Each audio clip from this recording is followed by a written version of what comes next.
But yeah, these refineries here, they use bauxite and water to make a luminous solution and silica. Silica comes out, gets piped along the back here, or conveyed out the back. Yeah, I remember that map. That was a classic one online. That one was always very popular.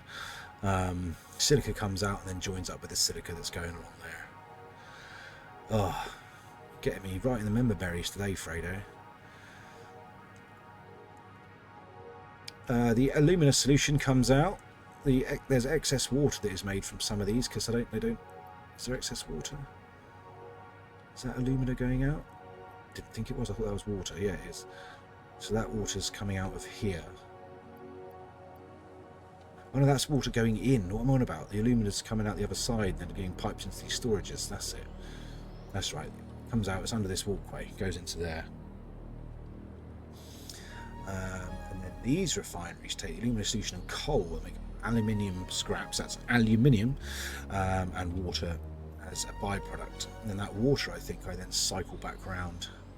Do I cycle it? I don't know. Do I cycle it? Oh no, yeah, it goes out there and goes into another process. That's it. And these foundries use the aluminium scraps and the silica to make aluminium ingots. Now you can see why I needed extra silica.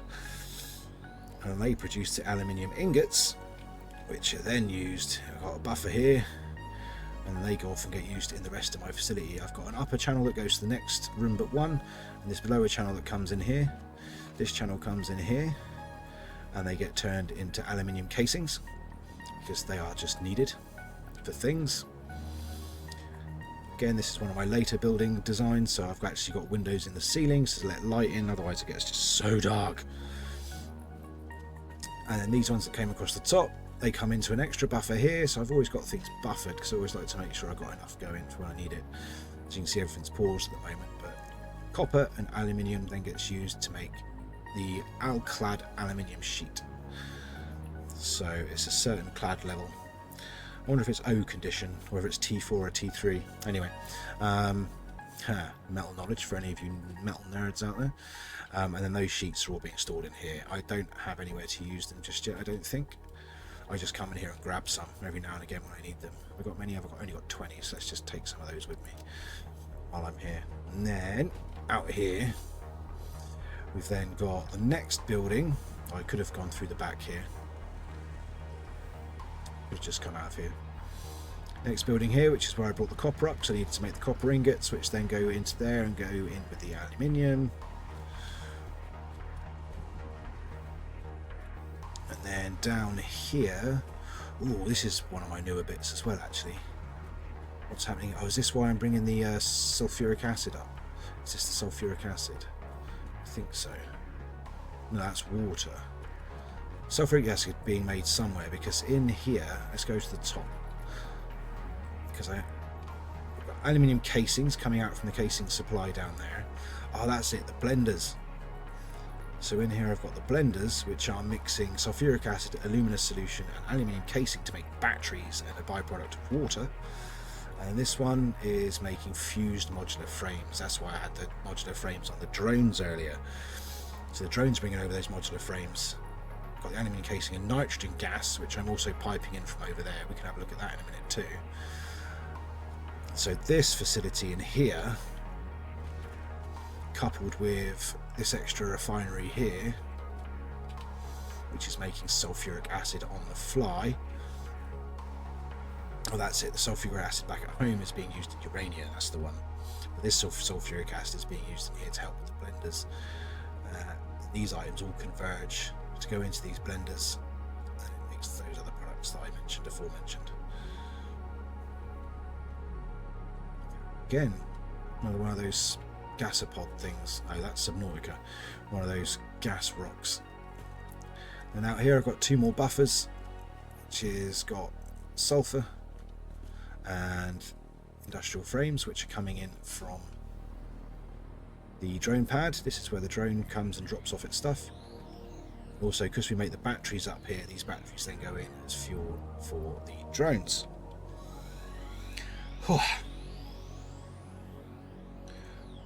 It's weird going over my factory and doing a tour like this, talking about it, actually makes me realise how much I've done. She's done quite a lot, surprisingly. Anyway, right. I'm looking forward to 1.0 when that comes out.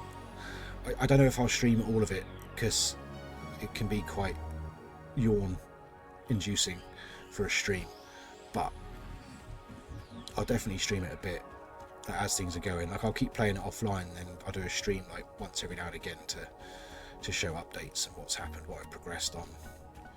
Maybe make some little YouTube videos or something, some time lapses or something. I don't know. We'll see. But that's where the water comes in. All gets extracted, goes up there. Also, the byproducts come back around as well. Hi, friendos. Where's the gas coming from? That's it. So the gas pipeline for nitrogen gas. This is one of the newer things that I've started piping in. I've made it upgradable in case I need to do a second line, but for now I only need the one. But down here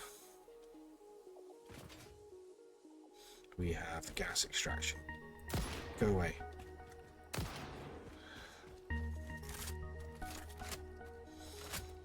So here we have the gas extractor.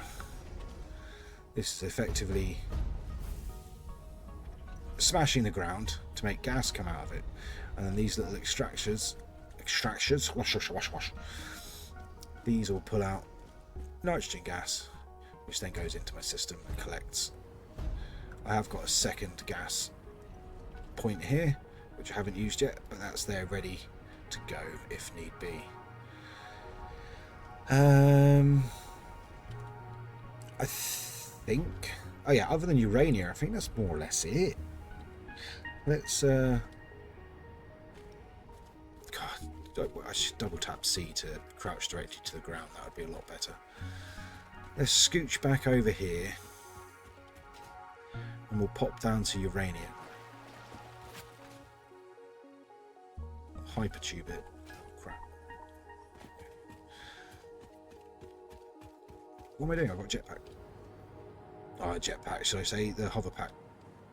I think it's the hover pack, isn't it? Hover pack, yeah, that's it. Jetpack, I think I can make. It is pounding that ground. The ground pound. Right, so let's get back. Please have power. Yep, good. Let's go back over here. I don't need to see anything else up there. I'm going to go back to my transport. Oh, this little box here, this is just a little house that I made for my workbench so that I could craft stuff while I was building all this. Nothing super interesting, but I made a house for it because, you know, why not? Back we go. So the way back's a bit quicker because most of it's downhill, which is nice. Get a good look down here while we're going. Well, if there wasn't too much fog at least. Geez, did you ever experience Max Payne? Did I experience Max Payne? Oh, bullet time. Bullet time, noir. Yes, yes I did. Drugs. Bad flashback dreams about crying children. Yes, yes indeed. The Ragnarok. I'm just trying to remember things from it. Yes, yes I did. That it was kind of a morbid story in a way because it was full of sadness, but there were some really great moments and the gameplay was incredible. I used to love that. Diving around with shift, firing off loads of bullets in bullet time, diving around corners. It fulfilled your Matrix vibes until the Matrix game started coming out. Or was that the other way around? I can't remember. But yeah. Yes, Max Payne. I played the first one like once because I think I came into Max Payne at number 2, not realising I just got Max Payne the second one, and I really liked it. Then realised there was an original game, so I was like, oh, of course this one's the second one. So I went back and played the first one, played the second one a bunch of times, but Max Payne 3 I think was probably the one I played the most because of course that ended up being the most up to date, the best graphics and stuff like that, and the most features. And yeah, oh, it's great. It was trippy as hell as well at certain times, especially when you were dealing with the drugs and everything. And the what was it? Was it V? Was the drug called V? I can't remember. I seem to remember a logo that was being sprayed everywhere. There was like a V on a wall with a line through it or a syringe through it or something. But yeah, Max Payne was awesome. The narration, the internal monologuing. It was like a noir film essentially, but an interactive one. 3 is the only one I haven't played. Ah, okie dokie. Yeah, I couldn't comment on which one was the best, to be honest. Usually originals are the best. But I remember having a blast with Max Payne 3. Played the hell out of it. I remember it came in like a double CD case with a big white box, Max Payne in red across it, and like a silhouette noir in black Max on the front. The drug was V, or Valkyrie, that was it. Valkyrie, because of course it went with the Ragnarok theme of the club and everything. That's it, that's the one. That's the one. Yeah, got good memories of Max Payne. So this is my current build. So in those rocks underneath there is a big cave system, and there's uranium which comes into there, which gets there in a minute. But in order to make everything that I need down here, I needed to have a supply of, this is unfinished by the way, I needed to have a supply of concrete. So again, this is now literally the most recent building I've built. So this is now much more streamlined and a much better thing than I've done before. So now I've got my belts supported on foundations. I've got my miner here, which is mining a hidden stone deposit under there, which is taking stone inside to the logistics floor, which is then distributed. I don't know if I've, yeah, I'll just go in through here. The flamingos. Oh god, that TV show. Mirrors are more fun than television. Yeah, so if you liked the flamingo thing, it was that TV show that was on every one, wasn't it? Like that detective kind of crime thriller, or wherever it was. You always saw in still images on the tellies. In the third one, you go to like a funhouse version of that TV show. So if you hadn't played the third one and you loved that from TV show, then yeah. But yeah, that was weird. The flamingo. Yeah, I remember having a flamingo on the title. But yeah, that was good fun. Can't remember what it was called, but that goes straight into a thingy. Okay. How do I get inside to show this off? This is all quite encased.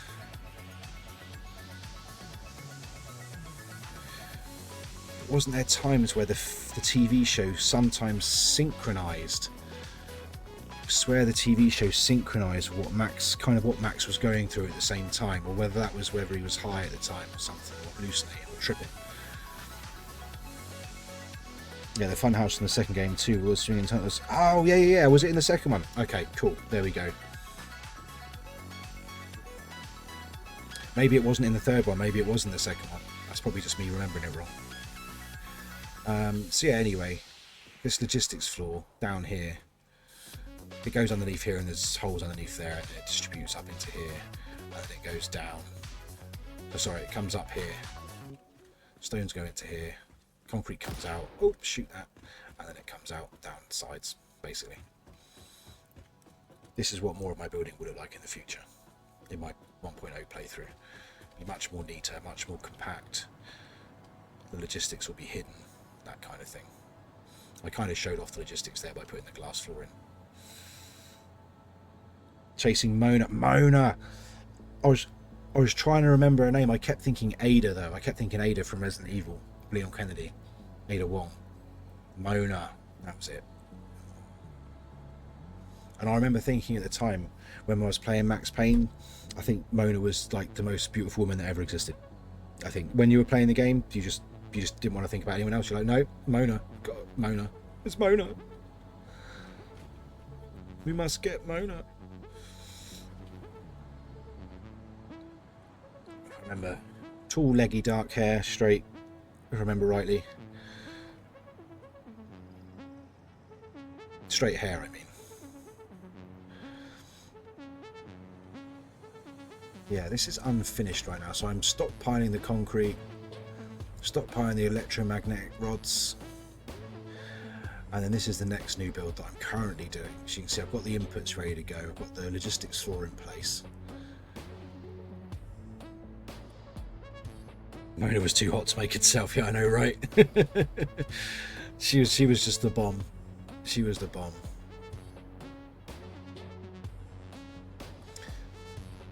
Yeah, so up here I've got manufacturers and I've got blenders, which are essentially preparing. See, there is radiation here. I do have some radiation protection, so I'm okay. But yeah, I've got to bring in uranium, concrete, sulfuric acid. The sulfuric acid, I think I've piped down to here, I think, is as far as it's gone, or is it not here yet? But that was what I was doing. Yeah, no, I have brought the acid down. So sulfuric acid should be that one. Yeah. Well, it's only going to be that one because it's the only pipe. And there's the copper that goes up to the aluminium plant. So what's going to happen here essentially is these blenders, once they're filled up with all the items they need to be filled up with. There's uranium, I've got it buffering down there. This is why there's radiation, because freaking uranium. That's all going to go into here and make encased uranium cells and more sulfuric acid. This is then going to bring in encased uranium cells, encased industrial beams, electromagnetic control rods. The concrete also needs to make the beams, and the same over here.